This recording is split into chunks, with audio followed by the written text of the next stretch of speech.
I'm Naima Latif with the Media Connection, and we are here on the corner of Clark and Randolph, waiting for a very important press conference for the next candidate for recorder of deeds.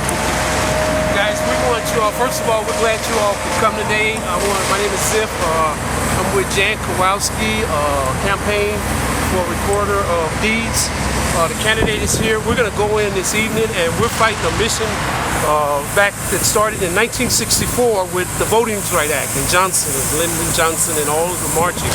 And Jan is at a situation right here where clearly the Chicago Board of Election does not want Jan on the ballot, but the people has resolved in so much as they want Jan on the ballot. Today we're going to be going up to Judge Hoffman to get a ruling, an emergency ruling.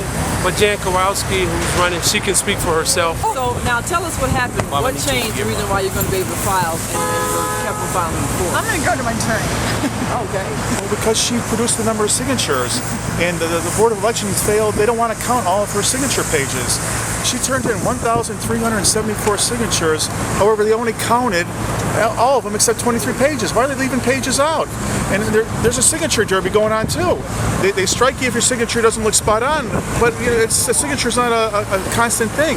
And also, many people are in a Chicago system, but they're not in the Cook County system for whatever reason.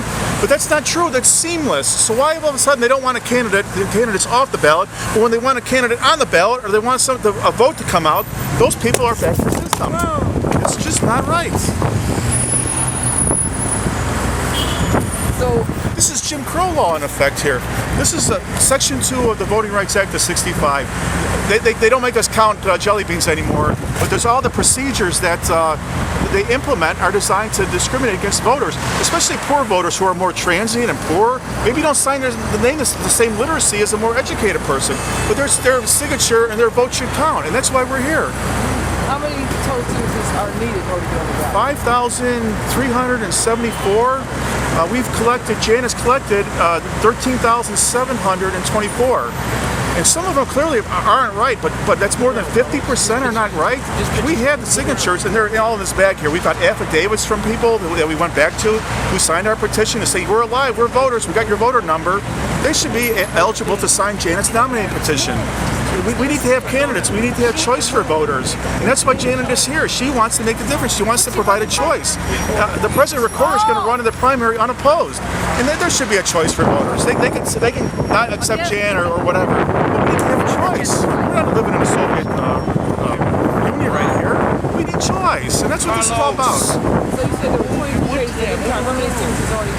There's 10 pages on a signature. That's one way they kind of cut you down is they weed out 23 pages. And it's remarkable. At first it's a scanner mistake because sometimes we got 1,300 pages. Well, the scanner maybe didn't take all of them or took a bunch of them together. But after a fashion, the signature total, the number of pages changed from 1,374, then it went down to 1,343, and then it went down a little further. It was like the stairway not to heaven, it was the stairway to getting kicked out. It's like, come on already. Count the pages. Be fair. There's got to be some justice here, and there's no justice whatsoever. The board can do whatever it wants. The board is supposed to be an electoral board, and the board is actually comprised of minions of the Cook County Electoral Board, of Anita Alvarez, Dorothy Brown, and Chairman Orr. They need to show up themselves and personally tell Janet she's off the ballot. They just can't send a lackey down there to kick her off. We don't know who's being responsible for this, and that's why there are elected officials, because they have responsibility, and that's why we're fighting for it today. It's just wholly inadequate. This doesn't comport with the 15th Amendment. There needs to be due process. The Voting Act needs to be administered, and that Section 2 is where we're at again, because it's all about the procedures they implement. It's not about justice anymore. So what do you expect to happen upstairs when you get upstairs? I've lived in Cook County my entire life. I don't expect anything to change, but we're fighting though. We just can't give up and just stand down. There's too much of an injustice. The voters deserve a choice. So which courtroom are you on your way to now? Yes. 1707. 1707. I don't think the voters want Anita Alvarez picking who's on the ballot. We want choice. We want a change. I hope so. I'd like to. Thank you. Thank you. We'll be right back. Once again, we want to, first of all, thank you all as this saga of Jan Kowalski on the ballot for recorder of deeds continue. The judge today, we put forth a motion to the 28 missing pages from the Chicago Board of Election, which was denied today. But nonetheless, when you think about this battle of Jan Kowalski and Bob Kowalski, two everyday common citizens who want to be part of the electoral process, have been denied access to the ballot box. So as the Democrats and the Republicans run around and spend billions of dollars on voting access, but yet here's a young lady in the small town of Poulsen on the south side of Chicago, southwest, is being denied. So the issue becomes is, does the Voting Rights Act still exist, and how do we move forward from here? We'll be back here in court again tomorrow. Jan, how do you feel right now? Undeterred.